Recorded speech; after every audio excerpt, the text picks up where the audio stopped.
everyone! It's Sunday! And you know what that means? It's now time for our bold review dito sa Ara Ara Sundays featuring the latest Viva Max original series, Araro. We are now at the mid-season portion of this series kasi 4 episodes lang to. And we got a lot to unpack here today sa Araro kasi in terms of sexual actions, yung mga mature na eksena, hindi nagpahuli itong Araro episode 2. Napaka intense at baka maputol ang Nonat November nyo dito pag napanood nyo. Ako muntik na, pero konting tiis na lang guys. Konting tiis na lang, 4 na araw na lang, matatapos na. Okay, so, ayun. So, para mapunta tayo sa For You ng YouTube, paki-like na lang po ang video na to, subscribe to the channel, hit that bell icon for more of your bold review dito sa Ara Ara Sundays only on Harriet. And yes, this is Araro episode 2. Yung last episode natin may cliffhanger kasi mukhang mamolestyahin ng isang worker ng Villa Sanchez, si Luisa. Luisa is actually played by Micaela Ras, diba? And it is find out in this episode yung outcome, niligtas siya ni Edgar, played by Vince Relon. And this moment right here comes to the fact that it brought affection or it brought attraction kay Luisa dito kay Edgar. This has been sparked during the first episode, but when Edgar rescued Luisa, dito na parang nagkaroon ng parang tension sa isa't isa, yung parang sexual tension. And it really showed up during the celebration para sa pagligtas ni Edgar dito kay Luisa. Ito si Luisa tingin ng tingin kay Edgar. And it got to the point that Luisa got drunk and out of control. It is implied muna dito na walang control si Luisa, that she outright had make out, diba? She made out with Edgar on that night. Nag one night stand sila sa episode na to. And my God, whoo! Niragdal ni Vince Relon si Micaela Ras dito sa episode na to. Parang alam mo yung physics, yung mga test drive dummy. Yun yung ginawa ni Vince Relon dito ragdal talagang parang ang gaan siguro ni Mika buhatin no? Parang ayun. Alam mo yung mga ragdoll, yung mga blow up doll, pas pag binalibag mo, di ba kitang-kita yung physics. Ganito si Micaela Ras dito. And grabe ang hot nung eksena. Sabi ko nga di ba no last review ko, yung Araro is going to the level ni Elle. Yung mga glory days ng Viva Max dati, it's the 2022, early 2022 Viva Max. Yan, yung mga sobra pa sila. Then, yung mga stars, konti pa, kilala pa natin ngayon, dami na no? And speaking of stars, the next day, yung aftermath nito, parang normal lang. Si Luisa lumabas, and yeah, there's really some tension between her and Edgar. And then, we get to meet Laika, played by Jessa Garcia. And Laika, being played by Jessa Garcia is like one of those perfect casting moments. Jessa Garcia actually nailed the millennial Gen Z approach na parang character ni Laika dito. Laika is, what we find out later, is a medicine student na nagbabakasyon sa Hacienda Villa Sanchez. At siya ang youngest sa magkakapatid. So ang panganay ay si Leon, ang middle ay si Luisa, si Laika yung ikatlo. Laika utterly stated Leon in front of Edgar, and Edgar actually caught attention to it. That he became curious. And una pa lang, during the dinner session, when Edgar was invited to have dinner, kasi siya nga yung savior, he sit besides Laika, and Laika, pinapakita niya yung pagka-wild niya dito, being a Manila girl and all. and she touched Edgar's private parts, yung PP. And we all know where this is going.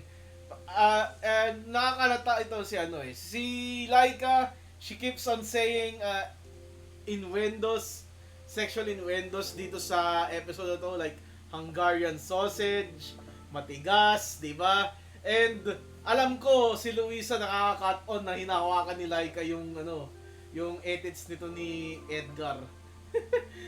Siyensya na sa choice ng words, pero ganito ka-intense yung episode na to eh. Okay? Yun.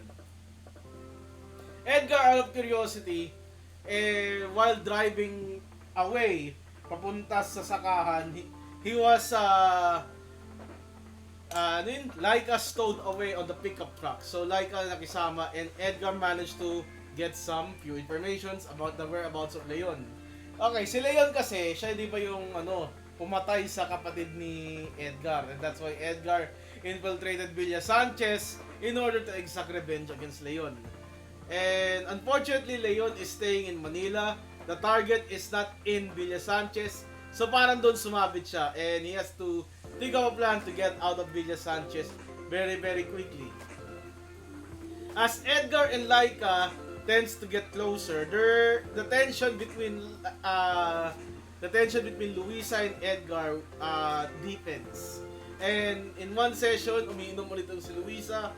She is now aware na parang yun nga, may nangyari sa kanila ni Edgar, and she is showing a little bit of jealousy that her sister, younger sister Laika, is having an affair, or parang close na close sila ni Edgar. Edgar responds with the two having wild, passionate, hot, steamy makeout session. Nagtalik sila, and then on the twist, si Laika pumasok sa eksena. Because it was established earlier, takot si Laika sa kulog. And ginagawa niya, pag kumukulog o bumabagyo, nakikitulog siya sa kanyang sa kanyang ate. And after magtalik ni Edgar sa kani Luisa, yun yung nangyari. Kumulog, and this summons Laika to the room. Edgar sees Laika on the other side after having a steamy pagtatalik session with Luisa, and Edgar and Laika proceeds, nagtalik na rin yung dalawa. And it's like yung spot sa hub, yung spot sa hub na natutulog yung kabila, tapos magbugisingin habang tinitira mo, binabayo mo, yan. And ayun, dalawa na yung inarara ni Edgar sa hacienda na to, tapos yung kalibin pa niya. So the next plan is Edgar asking for a leave of absence so he could stow away and get to go to Manila. And he saw this as an opportunity when Laika left. When Laika left, Edgar also left, but without having an intercourse with Luisa for the final time. Pinagod niya muna si Luisa, and then Edgar left. And Edgar is headed to Manila, kung saan I think he will track down muna si Laika kasi may condominium siya, and this is where his plan for revenge is still rolling. Bago siya umalis, nagpaalam rin siya sa pamilya niya, he is going to be away for a while.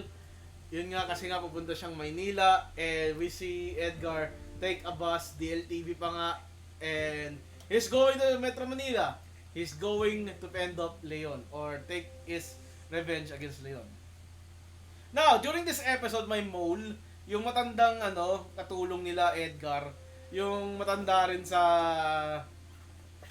sa Langit-ngit, yung lola doon. Siya ang parang nanay-nanayan ni Leon, and tiniktik niya. So Edgar was also asking about Leon dito sa katulong na to, si Manay, and Manay actually relayed this curiosity ni Edgar kay Leon habang nagigipagtawag siya kay Leon. And this would set up a few red flags. I'm excited for this episode. Yun. And that's the recap of Araro episode 2. I'm sensing that Araro episode, the whole series, is going to be a smash para sa akin. And yeah. But yung Secret Campus nagmumukhang tame if you compare to the wildness nitong Araro. As ang ganda pa ng flow ng kwento. Grabe, yun yung masasabi ko, must see television to. Magaling si Jessa, she nailed her role. Magaling yung pag-portray ni Mika kay Luisa, yung pagiging mataray, ayan. And of course, magaling mambola si Vince Lilon. Ayan. Ayun. So this Friday, I'm finally free kasi tapos na dapat yung migration nun. Na-migrate ko na sa production, yung kailangan ko yung migrate.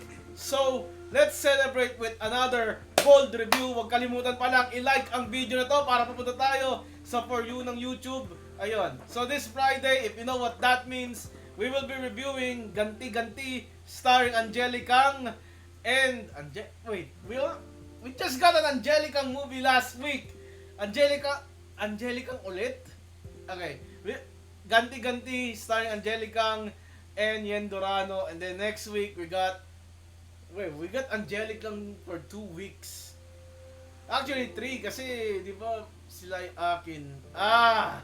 Sunod-sunod I'll be a little bit strict on Ganti-Ganti. Okay? And then next Sunday, Araro episode 3. The penultimate before the season finale. Will Edgar enact his revenge? Syempre hindi pa, pero according to the episode preview, Laika is a lesbian. This is your boy, the God Gamer himself, Harriet, Timeless. Stay timeless. Goodbye and good night. Bang!